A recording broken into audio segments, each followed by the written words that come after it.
Guys તો અત્યારે તો ઇવનિંગ ગઈ નથી ને મોર્નિંગ ગઈ નથી, નાઇટ છે. તો આજે અમે એના બોમ્બે માટે નીકળીએ છીએ ટ્રેનમાં. તો રેલવે સ્ટેશને છે ને મેં કીધું કે ચાલો બ્લોગ કન્ટિન્યુ થશે તો કરીશ, તો અત્યારે ઉતારી લઉં. તો આજનો બ્લોગ છે પોરબંદરથી મુંબઈનો એ બ્લોગ હશે. આજનો તો પૂરો નાઇટનો છે, કાલથી ચાલુ થશે. અને પ્લીઝ મારા ચેનલ સબસ્ક્રાઈબ ન કર્યો હોય તો કરી દેજો. અને મારી સાથે કોણ કોણ મૂકવા આવ્યું તમને પછી બતાવીશ. ઘરનો બેઠો ને રેલવે જો બધા મૂકવા આવ્યા છે ફેમિલી વાળા. તો ગાઈસ અત્યારે ટ્રેન ચાલુ થઈ ગઈ અને પીઝા અમે લીધા હતા. આ બધા પીઝા પાર્ટી કરીએ અત્યારે બધા. અમારી બેન આ બીજી ટાયા ઉપર હે ખાઈએ તો ચાલો હવે ખાઈ લઈએ. Hello guys, good morning. તો અત્યારે સવાર થઈ ગયું ને હવે જો અત્યારે અમે બધા ટ્રેનમાં ઉઠી ગયા. વહેલા છોકરા હતા ને હોવા જ ન દીધા. 7 વાગ્યામાં બધાને 7 વાગ્યા પહેલાં ઉઠાડી દીધા. તો નાસ્તો કરીએ. તો મેં કીધું કે ચાલો આપણે યાદી હે કેપ્ચર કરી લઈએ.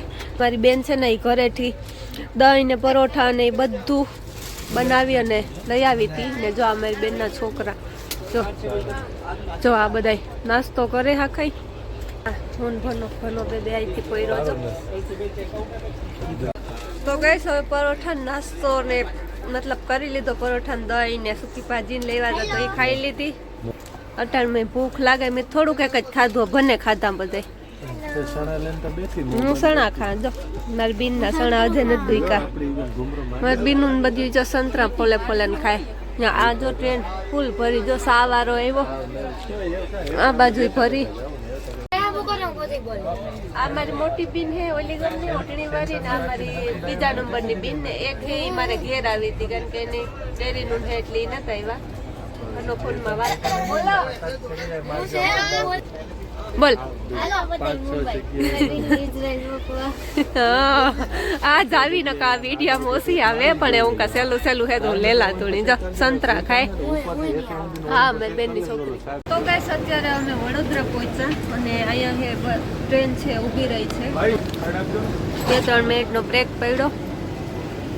તો આ બધું નીચેનું હે આખું.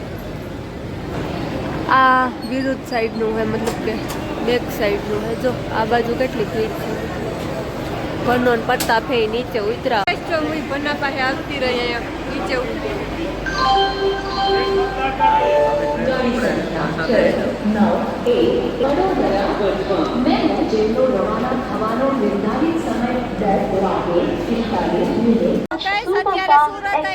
અમે બધા નીચે અંદર જ railway station 4-7-2 Shri Mata Vaishno Devi Katra Bandra terminus Swaraj.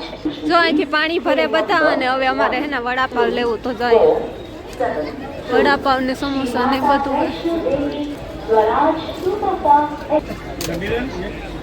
Guys અત્યારે હવે હે ને પૈસા દેવામાં બાંધણું હાલે. મારી બેન કે હું આપા ને મારો બાંધે પૈસા પૂછે એમાંથી ટેગા અમારી બેને લીધા. જો તો ગાઈસ હવે જો ભીડ હે ને વધતી જાય છે ધીરે ધીરે. જો આ બીજી ટ્રેન જાય છે અહીંયા પૂરા મારું વડાપાવ હવે ગાઈસ તો અમારી બીજી બેન છે આવી જો ધાણીઓ લીધી એને.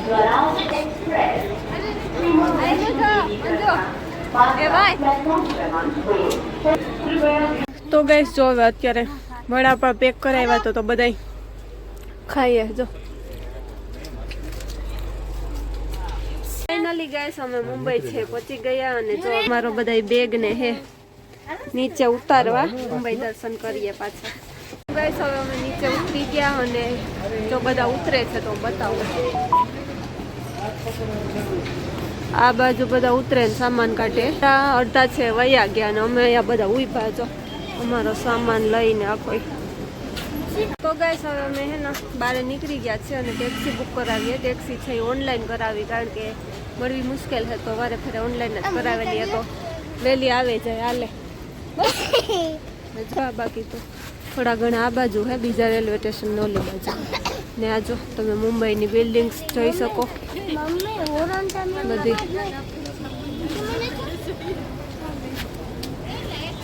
ફાઇનલી ગાઈસ અમે અત્યારે હવે અમારા રૂમે હે પહોંચી ગયા, કારણ કે હું પહેલાં જ્યાં રહેતી ને ના જ આવ્યા, પણ અમારા ઓપોઝિટ છે તો અત્યારે અહીંયા જગ્યા હતી તો બધા થાકી ગયા, તો જો હોઈ ગયા આખા. કીધું કે હવે બ્લોગનું એન્ડ પણ કરી દઈએ, તો ચાલો મળીએ પાછા નેક્સ્ટ બ્લોગમાં. ત્યાં સુધી બાય બાય.